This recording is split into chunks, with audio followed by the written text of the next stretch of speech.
Ito ning hisgutan karon ning letter ni Saldi. Kaya daw kuno ay gidinay nga wa siya mag-mastermind. Pero niingon siya nga di na mahimo na tanan niya ka mga insertion, mga realignment kung wala gi approve sa ihang mga kauban ya mga kongreso. Human gipirmahan pod ni presidente.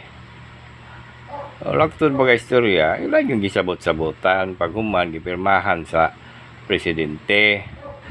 So sila tanan diya sa kongreso kabalo gyud nga naay mga insertion, naay mga realignment. So katong blanco dapat natubag po doon tato nga nung naay blanco. Mao ba nay hinundan nga gagubot pud ta. Kay nahibal-an may ang blanco nga nung na pagpirma ni presidente no wa ng blanco. Niingon ba yung presidente nga namakak si Digong. Ora god. Klaro kay giingon ni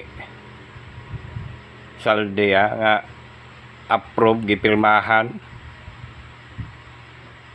tanan kabalo sila tanan sa kongreso mag-approve pirmahan ng presidente. So kabalo sila tanan diha nga butang. Ang problema lang karon kay gikurap lagi. Na 25%, 30%, parting daghanang porsyentong kickback. August project amaw man diha.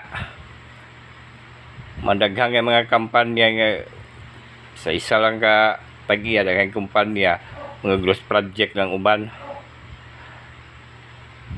Mao pud nang imo Saldi na mga wa mahuman nga project na aday gross project.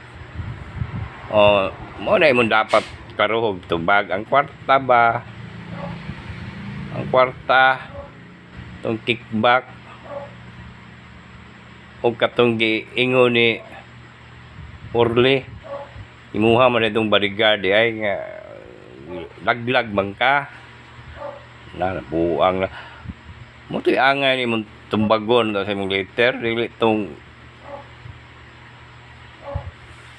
2025 oh